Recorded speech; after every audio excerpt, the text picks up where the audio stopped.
Oh, pardon my stupidity, but I am Patrick Kane. And has anyone ever realized that the vacuum cleaner is the name of the device, but however, when you're using it, or if you have to empty the bag or canister, you yourself become the vacuum cleaner? It's like when people want to buy a larger bed for their bedroom because they're claiming a larger bed will give them more bedroom while taking away actual bedroom. You know, something to ponder, something to think about, but again, that's my stupidity. Who knows what I'm talking about? I don't know. Let's roll.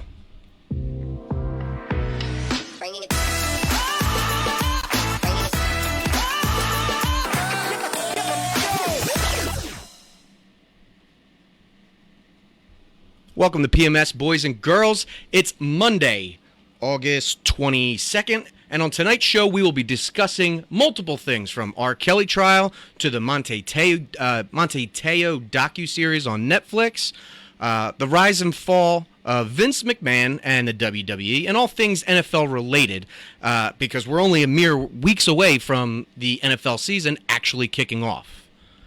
But let me get some things rolling here so that we can begin our day. And so tonight we're going to start with the Big Ten. Obviously, football season is upon us, and a few episodes ago on my show here, I spoke at length of the possibility of super conferences in the NCAA, that being the SEC and the Big Ten. And I mentioned that at the time to watch out for, or the team to watch out for, would be Clemson and Notre Dame to see where they land, which, you know, I took a lot of flack in the comments section, and people that watched it, people that are friends of me, even said, you know, we just, like, Notre Dame doesn't need to join anything. They have their history of what they are. They have their big money from the NBC contract. So anyway, my point is, why am I reliving this? Because the Big Ten just inked a lucrative new media rights deal, the largest in college athletics history, which could bring the conference nearly $10 billion. The Big Ten struck a deal with Fox, CBS, NBC, Peacock, and FS1 that actually began back on July 1st or it will begin July 1st of 2023. The 7-year contract will bring in somewhere between 7 to 8 billion. However, according to the reports that I was reading, the Big Ten says it's not done adding schools, so therefore the contract could actually go up to 10 billion or in the $10 billion neighborhood. So obviously this jaw-dropping deal is notable not just for the amount, but also the networks that it will exclude, such as ESPN. I forgot to start my timer. But ESPN won't be broadcasting the Big Ten football and basketball for the first time in 40 years. ABC and ESPN will host the top SEC football games beginning in 2024. Now, ironically, being named Big Ten at this point seems silly because now we're including at least 16 schools by 2024. Illinois, Indiana, Iowa, Maryland, Michigan, Michigan State, Minnesota, Nebraska, Northwestern, Ohio State, Penn State, Purdue, Rutgers, and most recently you have USC, UCLA, and Wisconsin. And then that Saturday format under the new deal will be basically like a triple header on 3 different networks. So you would end up with like the Fox kickoff at noon, CBS at 3:30, and then NBC with the primetime special. The conference championship games will be split among Fox between 2023 all the way through 2029. CBS will take 24 and 28, and NBC has it in 2026. Again, according to this report, the league, which is also making a run at Notre Dame, which is, like I said, that's going to be the team to watch out for to see where they go, what they do, what happens, would likely be able to poach more from the Pac-12 schools to ease travel concerns or issues for USC and UCLA. So what does that mean for college football? So the reason I brought it up about Notre Dame, to focus on Notre Dame with the Big Ten, is because Big Ten is now going to have a contract with all of those networks, including NBC, which is where Notre Dame is located with their TV deal, with their media deal. And And with the way that the world is changing with NIL deals and all of this, there's a lot of money that is being thrown out there that you can't. I shouldn't say that you can't, but you'd be silly to ignore the fact that there's a lot of money that Notre Dame would probably be turning their nose at and saying, no, thank you. And again, if this is going to become super conferences and that this is the future, like SEC, Big Ten, essentially they're going to run the market of whatever college football used to look like, but now it's going to be more their own thing. So yeah, we're part of the NCAA, but now we can run our own tournament, our own bracket. And then you have a championship of the SEC play the championship of the Big Ten, and then that's your big like I said, lots of money changing hands, lots of deals up in the air, and it'd be interesting to see where things progress moving forward. So let's shift gears here briefly. And that'll take us to Madden 2023. Madden 23 was released this past weekend, I think on Friday, to pretty much the sheer enjoyment of all fans, all football fans, gamers everywhere. Now, even though there isn't exactly much to speak on with this topic, I feel as though there are actually a few things worth noting that needs to be addressed, because I just think things are snowballing when it comes to this game. Don't get me wrong, I like playing Madden, but I haven't owned a PS2, 3, 4. Like, I just don't have time for it with my schedule. Obviously, this I have time for, but whatever. So first of all, the game hasn't really been updated in 5 years. And most gamers know that essentially, guys and girls that are buying it, that they get the updates, things that aren't completely 100% done. You get the new update, new software update or whatever. Obviously, that comes with updated rosters, and to have slight changes that aren't really worth, you have I forget what it's called, like in-game movies or whatever, where they pan to the sidelines and you see like a coach getting all animated or freaking out or whatever. And in reality, every year to spend somewhere between $60 and $70 for a new game it costs. So it's kind of weird to sit there and say that how crazy of a draw this is, that everybody's waiting for the new Madden. Everybody's waiting for the new Madden. So the game, slight updates to the graphics a little bit, gameplay, whatever you want to argue. But you have one thing everyone pays the most attention to when it comes to Madden, and that's the ratings for individual players, teams, offense, defense, etc. Which, let's be honest, I think, and I have to imagine everybody else believes that it's getting kind of out of control, because professional athletes are taking to Twitter, other social media outlets, chirping about their issues or trying to debate how their scores are so low and not as high as other players. So they feel like it's a joke. Honest to God, it's like you're talking about legit grown-ass men. Granted, some are in their early 20s, or, well, most are. 37 ain't nobody in the NFL my age anymore. But you're talking about a video game, and they care way too much about what a video game says about them and not enough about their actual job, because now we live in a world where the idea of talent is determined by a number from such said child's video game. I remember back when I was playing in high school, or even a little before that, when 99 was the top thing. It was like, oh, you want to be in that 99 club. You want to be in that part of that upper echelon of not like Mike Vick. Mike Vick was insane. 99 speed, 99, like everything. So you have guys out there, like, I think I read, just because Eagles fan, I think it was Jalen Reagor and somebody else, that they scored the same, and it's like, really? I'm on the same level as Jalen Reagor, not taking shots at him, because it wasn't me, but that's the idea.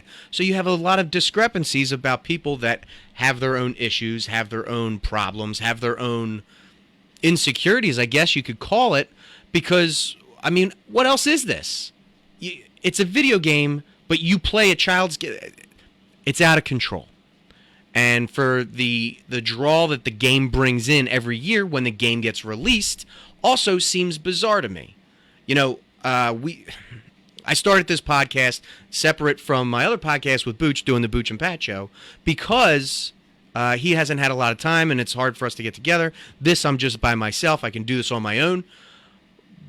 But I know I talked to him. He goes out. He was debating buying a PS5 or Madden 23. And I said, it's a no-brainer. Get the PS5. You've been waiting for that. Like, people are having a hard time just trying to find one, let alone be able to have one in their possession that they can afford. Madden, that's always going to be there because people are always playing it. And they're always going to do updates. They're always going to try and somehow finagle you and trick you into believing that it's getting better. But is it? I don't know. Let's shift gears here. We'll go to the next topic, and that would be with the Deshaun Watson drama. So the Deshaun Watson verdict finally came through. Now, granted, obviously, this is a little bit delayed because I did want to do this show last night. I wanted to do it last week, but life happens and things get difficult. So I feel like a lot of the topics I'm bringing up are worthy of being talked about because it's important. Because some people don't always read everything, they don't always see everything, and they don't always know what's happening. So I think that this is worth talking about, and I'm bringing it to you. So the ongoing drama about his sexual assault and misconduct with all of these different masseuses obviously finally reached its end. The NFL and the NFL Players Association reached the settlement for the disciplinary matter, agreeing that the Cleveland Browns' new quarterback will serve an 11-game suspension without pay after he was accused by more than 24 women of sexual misconduct during massages. Watson will also have to pay a fine of it's either up to $5 million or it is $5 million, and he has to undergo mandatory evaluation by behavioral experts and follow their suggested treatment program. Watson's fine and contributions from both the NFL and the Browns of $1 million each will create a fund to support nonprofit organizations in the United States that, quote, educate young people on healthy relationships, promote education and prevention of sexual misconduct and assault, support survivors and related causes, end quote. The NFL said in announcing this settlement, Watson's suspension takes effect August 30th when the NFL teams cut down to the roster limit of 53 players. He will be eligible for reinstatement November 28th and will be available to play for the Browns again in Week 13 when, of course, the Browns face his old team, the Houston Texans, when they're on the road. Watson has complied with the evaluation and treatment recommendations of the third-party experts for his reinstatement. If Watson doesn't comply with the treatment plan, his reinstatement could be delayed, and he could receive further disciplinary actions. Watson later met with the media, I think it was last Thursday, or this past Thursday. He maintained his innocence somehow, saying, quote, I'm grateful that the disciplinary process has ended and extremely appreciative of the tremendous support I have received throughout my short time with the Browns organization. I apologize once again for any pain this situation has caused. I take accountability for the decisions I've made. My focus going forward is working to become the best version of myself on and off the field, and supporting my teammates however possible while I'm away from the team. I'm excited about what the future holds for me in Cleveland. I'll continue to stand on my innocence. Just because settlements and things like that happen doesn't mean that a person is guilty for anything. I feel like a person has an opportunity to stand on his innocence and prove that. And we prove that from a legal side and just going to continue to push forward as an individual and as a person, end quote. All that's well and good, Deshaun Watson, but bro, you have multiple people coming against you. I understand in the United States, you're innocent until proven guilty, but the problem still remains. It's not one person, it's not three people, it's not five. Like, it went up there. You and Bill Cosby were just neck and neck for, like, obviously they weren't the same time, But, I mean, it's weird, man. So, I don't really personally care about the game suspension. I thought there should have been more on the money side of things. But, I mean, what do I know? Like, I'm just a guy sitting here that likes football to watch. I know that his contract was structured in a certain way that there was not a lot of money up front because they knew something like this was going to happen. And obviously, and the big thing about this is that he's available, his first game back is available to play against the Texans, his former team. So right then and there, that's like the NFL trying to cash cow and take all that money to exploit this situation. So it's like, yeah, on one side it's like, yeah, this is a serious issue and we need to bring the hammer down on you. But then on the other side, NFL, you waited about like 18 months to actually do something and get involved. And then on the other hand, it's, oh, well, he's suspended and we support all these women and we're going to do all this and we're going to donate this money to charity and try and make things better for a better world. But then on the other side, oh my God, we're going to get so much money for all of this. I mean, shit, we just started preseason, and when he was playing against the Jags, the fans in the stands were shouting, you sick fuck. Like, and this isn't going to go away. Yeah, you might not be playing, you might not be on the sidelines, you might not be there for the first 11 weeks. But when you come back, it doesn't matter where you are. You're on the road, people are going to jump down your throat, and they're going to give you the business. So, question is, Deshaun, Mr. Watson, are you ready? Because that's the only thing you got to know. Can you handle it? All right, let's shift gears here. We're going to our fourth topic of the night. All right, and that is sticking with the NFL and Roquan Smith. So why do I bring up Roquan Smith? He is the Bears linebacker. Roquan Smith returned to practice last Saturday, participating for the first time since his, quote, holdout, or hold-in, or whatever they call it. He has agreed to play out his contract before hitting free agency in March. Smith is guaranteed $9.7 million this season on his fifth-year option, wanted a long-term deal. When negotiations didn't go as he wanted, Smith asked for a trade. Quote, I thought the process was very distasteful, to say the least, Smith said Saturday via video from the organization. It wasn't what I anticipated nor what I expected from the situation. Now I'm just shifting my focus to the season and be the best teammate I can be to the guys in the locker room. It's the last year of my deal. I'm going to take it and run with it and bet on myself. Negotiations are over right now. Now, it needs to be noted that Roquan Smith does not have an agent, and I will circle back to that as to why that's important moving forward for why he was in such a stalemate. Since he didn't have an agent, his negotiating was obviously done on his own behalf. He said the sides didn't get close, which prompted him to obviously rip the general manager in a public letter back on the, I'll just say beginning of August. I see myself at a number, they see me at a different number. We couldn't agree. We can agree to disagree, but hey, I would never accept a bad deal like I pretty much have already said. I would never accept a deal that I don't feel like is worth what I'm worth. It wasn't a number that I needed, nor that I wanted. Smith has 524 tackles, 43 tackles for loss, 14 sacks, 17 quarterback hits, 17 pass breakups, and 5 interceptions in 4 seasons. Now, based off of those stats, because I know some people that follow this show or follow podcasts or anything in sports are big on your stats. So that's very, very well received, and he's a great player. But the problem is, and like I said, I'm going to circle back to the not having an agent part. So, and this is where it gets real tricky. So if you're watching this, you're going to see NFL requiring players to have an agent. Well, they're not required, and you don't have to have an agent. But that's where it gets real fucking weird, because the issue becomes the one key word, and that's tampering. So you can represent yourself, but teams can't contact you because that's tampering. So they go through the agent, and the agents are the ones that do all the behind closed door stuff. You know, we talk here, we do all this stuff. Well, how do you do that? How do you negotiate for yourself when teams can't contact you because you don't have an agent. Like, what does that look like? Does he have to get like his mom, his dad? Does he have to get his friends, somebody to like send a message?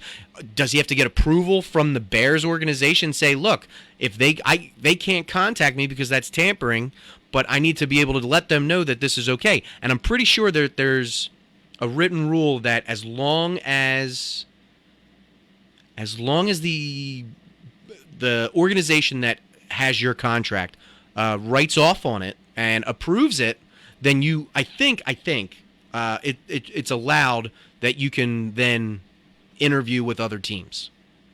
But it's a weird loophole, weird like gray area trying to figure out how that works for individuals that don't have an agent. And the reason you got to imagine, the reason he doesn't have an agent is because you think about it, oh, well, I got to pay him X amount of percent to do this, and then I got to pay over here, and I got to pay here, I got to do this, I got to do that. It's like this guy's just trying to save his money. Now, I understand you're getting paid millions and millions of dollars. To me, I'd be like, dude, I don't care. You think I want to negotiate my own stuff? I do not. But that's me being middle class, talking about somebody in the upper class with millions of dollars. But hey, to each their own, and the kid's just trying to make sure he's not losing out on his money in a terrible way. Let's put it that way. All right, moving on. The Tom Brady mystery. I do enjoy for the last few days what this has become. Now, so unless you've been living under a rock, or hopefully you don't even pay attention to this story, which is perfect for me, because like on this program, if you haven't heard the latest on most things, more specifically right now, we're talking about the NFL greatest of all time, Tom Brady. That's why you have me to relay these stories and rumors, so it stands that you'll get all your information. That's the whole point of my show here, to nitpick like the little things that kind of go under the radar. Maybe you don't know everything. So there's been this very weird, bizarre rumor floating around about Tom Brady. Brady has been on hiatus of sorts from the Tampa Bay Buccaneers. Brady was excused from training camp back on the 11th for, quote, personal reasons. Neither Brady nor the team have disclosed the reasoning behind his excusal, but it's going according to the plan as far as Todd Bowles has indicated, because at the time he'd be back sometime following the Bucs' preseason game versus the Titans. Bucs coach Todd Bowles also told reporters on Sunday that Brady's expected to return to the team early this week, as in this week, which, again, this was a story I wanted to talk about last night. Obviously, if you were paying attention to any preseason or training camps or anything like that, Tom Brady did report back to the Bucs today. But we'll get into all that in a minute. NFL insider Ian Rappaport reported that the day is to be expected on Monday, which it was. But there was a lot of interesting things about it. So upon the announcement of Brady's absence, quote, it's something he needs to handle. We trust him. We talked about it. It was scheduled way before training camp, end quote, said Todd Bowles. So this is something that's already been planned, and everybody that's in the know, that's a part of it, knows what's going on. It's just everybody on the outside has no clue. The Bucs have downplayed any concern over the course of Brady's planned leave, and Bowles previously expressed confidence in getting his QB back in time for the season opener on September 11th. I think they're playing the Cowboys, which, awesome. Bring back Brady for destroying the Cowboys week 1. I'll love it. But the reason that it's such a weird mystery is because people went on social media. People were trying to break down things. Everybody tries to break down all of the different ins and outs of whatever you can do. And it was speculated, oh, well, maybe it's an injury and he's got to have surgery. But then you sit there and go, well, if he needed to have surgery, why did he come out of retirement? Like, that doesn't make sense. Why wouldn't you take care of that on your own time Like, just stay retired. Like, so that's weird. And then it was, okay, maybe he's on vacation with his family. Maybe he and Giselle had something planned. Maybe this is a way to, maybe he promised something to his kids. All valid points. But I think it was last summer, or maybe 2 summers ago, you had Brady and Giselle, and I think they were in, like, Italy or something. They were on a big, giant yacht. Like, there's pictures everywhere. Whether you, a celebrity, NFL player, whoever, if you are somebody in the know, and Tom Brady is in the know because he's the greatest of all time, he's the GOAT, there's going to be paparazzi. There's going to be people trying to find you at all times. So the fact that there was no pictures of him in a rehab facility because of an injury or maybe drugs, no pictures of him on a vacation, no pictures of him going in or recovering from a surgery or anything like that. The question remains to be asked, where was he?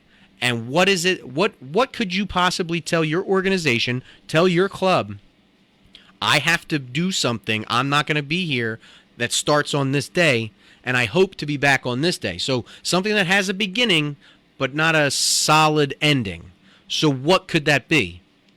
And then everybody started chirping because it's summertime, the end of summer, and at the beginning of the year, or beginning of the fall, Fox's TV show, The Masked Singer, comes back, which has been drawing a lot of people, a lot of famous celebrities, athletes, etc.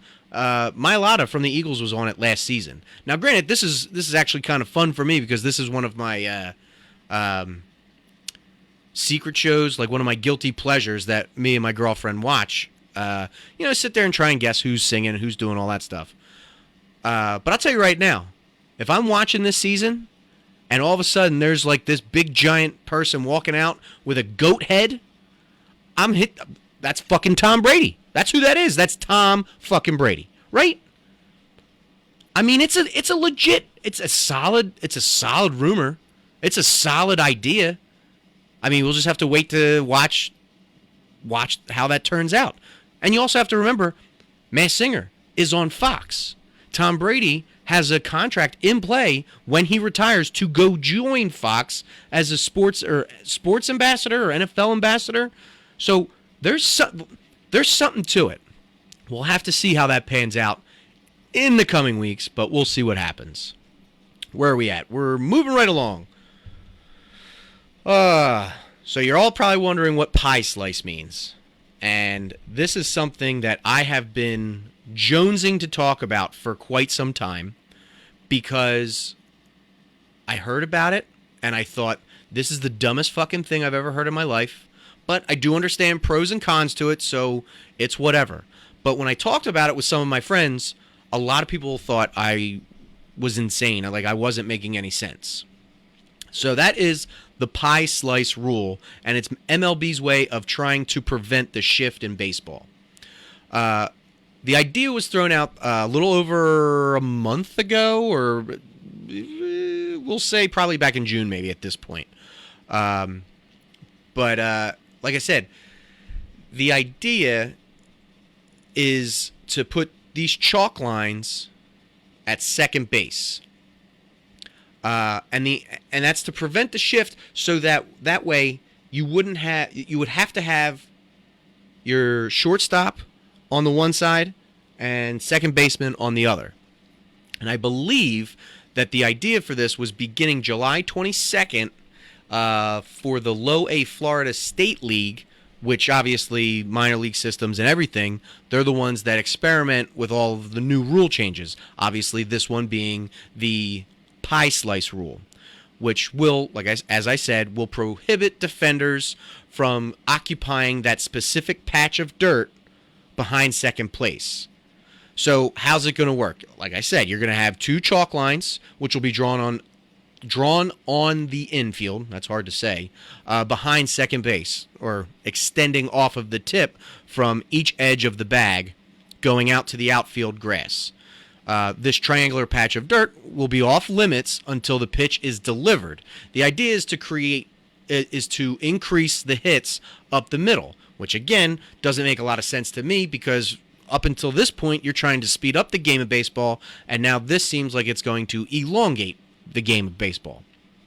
This is just one of the many rules that have dwindled in the era of extreme defensive shifts. Other sports have already had similar rules. Like, obviously, NFL has the neutral zone infraction, or NBA has the restricted area under the basket where defenders can't take a charge. If a defender violates this pie slice rule, the hitting team can choose the outcome of the pitch, the outcome of the play, or an automatic ball. So that's kind of weird too. And again, I take it as MLB, not even just MLB. I feel like all sports look to the NFL, see the things that they have implemented, whether it be this kind of rule or instant replay or whatever, and then other sports are like, yep, let's take that. That's a kind of a cool idea. We can add that to our lives and see how that works. So the minor leagues have already started testing out shift limiting rules this season, and 3 other major experiments are in place. Larger bases to increase steal attempts and infield hits, the pitch clock, which could be coming to MLB next season in 2023. And, of course, the infamous robo-umps, which could be coming to MLB in 2024. So, obviously, a lot of people have mixed feelings about all of these different rule changes. When I have talked about it with other people, some friends, some people from my job, everything like that, a lot of times, there's a backlash because it's like, why are you changing the rules? Like, baseball's been fine. This is how it works. Why are we changing things? And life changes. I mean, look at what I said a couple episodes back about DirecTV going under and seeming like NFL Sunday Ticket's going to go to streaming. You already have games on streaming. As a Phillies fan, we had Phillies games strictly on Apple Plus TV for 3 Fridays straight. Like, that's fucking absurd and really goddamn annoying.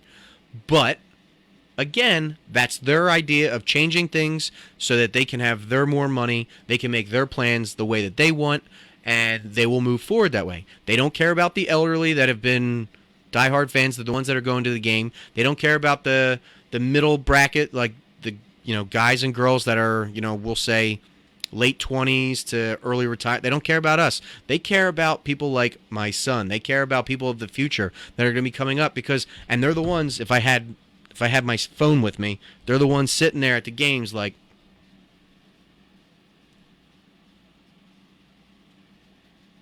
the ones not paying attention to the sport at all. And somehow this is their way, I think, that they're trying to draw them in to start enjoying the game of baseball a little bit more. We'll see if it even takes shape, whether it happens or not, but it is currently happening in the minors. Like I said, that Florida league. All right, we're rocking and rolling, getting closer and closer to the end of this show. Love it. Oh, Vinnie Mac. Vinnie Mac. What are you going to do? I tell you, the rise and fall of Vince McMahon and the WWE, or what used to be the WWF, has been very much in the forefront of stories lately. And I know a lot of people that grew up watching WCW, but I've been a WWF guy, which is now WWE guy, from day one. The first time Mr. McMahon character truly emerged on WWE television can be traced back to the infamous 1997 Survivor Series in Montreal, which was, obviously nicknamed the Screwjob, where obviously McMahon revealed himself as the master conspirator behind the Screwjob on Bret Hart's last night in the company before he headed off down to WCW. The following week on Raw, McMahon uttered the now iconic phrase, "Bret screwed Bret." WWE were about to embark on the Attitude Era and their biggest boom period since a guy with bleach blonde hair and a bandana ripping off his shirts told you to eat your vitamins and say your prayers, brother. And that's the type of wrestling that I grew up watching. Dealing with Hogan, very little. I did watch Hogan. Like I said, I did watch a little WCW, but WWF was by far where my head was at.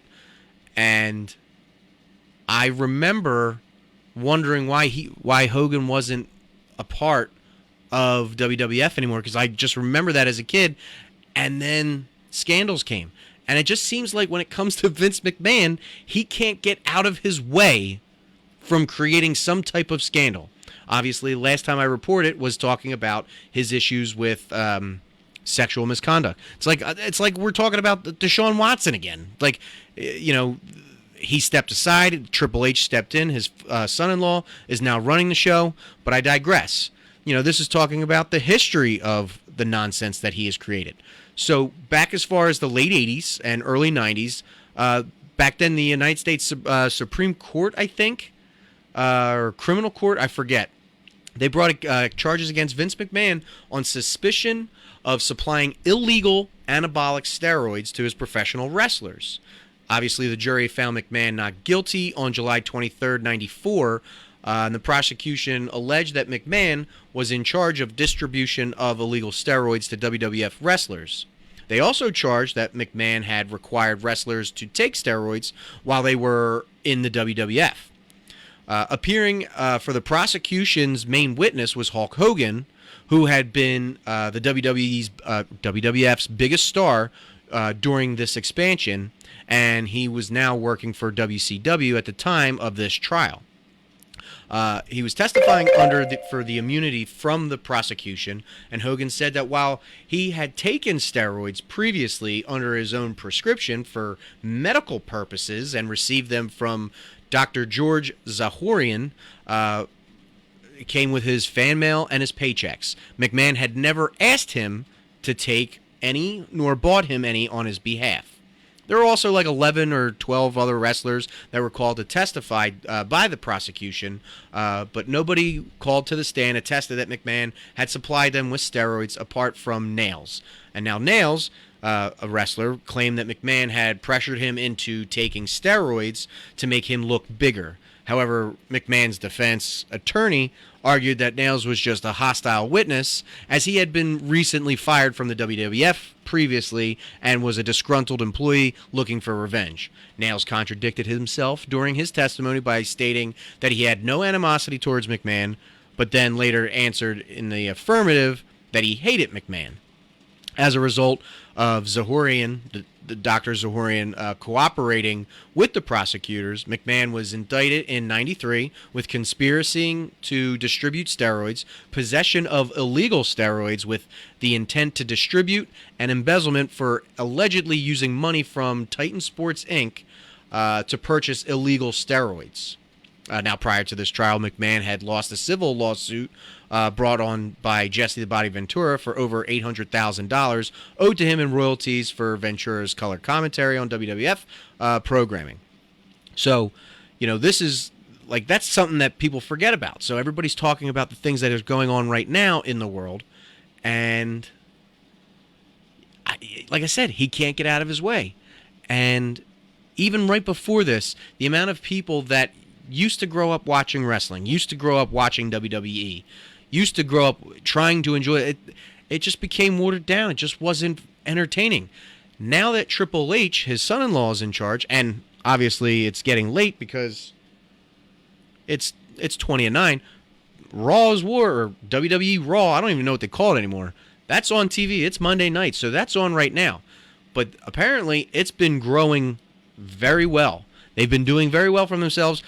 Wrestlers are coming back that have been previously fired. Some wrestlers have taken to social media talking about how much happier they are, that they get a little bit more creative control on their own behalf. And then I also find it funny that Triple H hired his best friend Shawn Michaels to, I forget his thing, I think he's vice president of something. So now, legit, the guys I grew up watching that told you all the time to suck it are now the guys running wrestling. So what they literally did what they said they were going to do back in the late 90s, and that was going to be, we're going to take over the wrestling business. They had their guys in the NWO and WCW, and then these guys ran things at WWF for DX. And now they're the guys in charge, calling the shots and making all the money. I just think it's very wild. It's very crazy to see for me. And I love it. Absolutely. I'm here for it, and I'm excited to see where things continue to progress. So that brings us down to the final section of the show tonight. And that is the last minute omissions of the week. This is the time of the show, if you're new to the show, where I quickly throw out a few stories that I really didn't have time to discuss in full length earlier. So one thing of note is the Untold, The Girlfriend Who Didn't Exist, which is the Netflix docuseries giving an inside look at the shocking 2013 reveal that Manti Te'o's dead girlfriend never existed. And it's going to take you on a journey that covers all of the bases. How this catfishing happened, why it happened, and how it got exposed, how the scandal hurt Te'o's career, the toll that it took on him, on and off the field, and a lot more. Now, as far as I can tell, it's only 2 episodes, like a 2-part series. I watched the first episode last night. I'm setting up to watch the second one tonight. It is wild. Like, there is so much stuff. First off, it's fun to, like, revisit the things from back then, almost 10 years ago. So that's fun. But there are certain things in there that I thought I knew a lot about what was going on. Like, I didn't remember that. Like, I remember she died, but I don't remember that there was, like, the catfish guy who is now transgender, transitioned to a woman. I forget the names. There's so many names, and they're all Polynesian names. It's very difficult to keep tabs on it. But I believe, the guy who was a guy at the time, that was the catfisher, felt left out, felt alone, so then brought back the dead girlfriend and started texting Te'o that, like, it's me, like, I'm back. It's like, it's very weird and trippy. So I'm really looking forward to the second episode. Highly, highly recommend everybody take a look at it. 20 years after she denied to a grand jury that R. Kelly had sex with her as a girl and recorded some of their encounters, the now grown woman took to the stand in the R. Kelly trial on Thursday to reverse her testimony. Speaking in federal court in Chicago under the pseudonym Jane, the 37-year-old only looked at R. Kelly once during her testimony when asked to identify him in the court. Kelly kept his gaze lowered to the defense table throughout her time on the stand. Prosecutors showed re-recordings that Jane had testified showed Kelly engaging in sex acts with her. At times, Jane began to cry during her time on the stand. She testified that R. Kelly began engaging in sex acts with her when she was just 14 and had sexual intercourse with her starting when she was 15, and it was over hundreds of times before that until she turned 18. Jane is one of 5 minors who prosecutors allege Kelly sexually abused in the late 90s, making explicit videos with 4 of them. Kelly faces charges including producing and receiving child pornography, enticing minors to engage in criminal sexual activity, and obstruction charges. He has pled not guilty, which I call bullshit, but that's a whole weird story, and it's kind of creepy. It's not as fun to watch as, like, the Amber Heard, Johnny Depp one. That one is, like, takes its toll, and it's weird for me because the girl is 37, I'm 37, so, like, when she was 14 and I was 14 and she's getting banged by this dude, I'm 14, like, at a, middle school dance going, I believe I can fly. It's like 2 different fucking lives. It's very weird. Shifting gears. Dodgers reporter David Vassay went down the Brewers slide and broke his wrist and cracked 6 ribs. That video went viral. If you haven't seen it, look it up. Worth a good laugh. You'll enjoy every second. The Little League World Series is underway in northern PA. It runs from the 11th to the 28th of August. So hopefully next show I'll have a little bit more to report on as this year's series concludes. And normally I would go to my final thoughts and check my comment section here, check the board, but it does not appear that anybody wanted to leave me a comment, which is fine. So with that, I say that's the end. That's it. I'm out of time. So thanks for joining me this week, or if you're clicking in to watch this video later, I appreciate that too. But that's all I got for you guys this week. Hopefully, I can do a much better job next time you see me.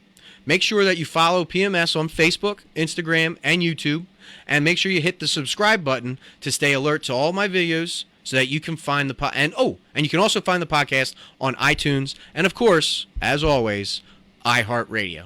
Just make sure you go onto your smart device or whatever you may have, download iHeartRadio, tell your smartphone or smart device and say, play Pardon My Stupidity on iHeartRadio. I'll see you clowns. Let me get this rolling. I'll see you clowns next time. Enjoy the rest of your Monday night, and best of luck on the rest of the work week. I know I got a short work week because I go on vacation starting Thursday, and I don't go back to work until after Labor Day. So, best of luck, bitches. I'll see you maybe end of this week. We'll see what happens. Have a good night.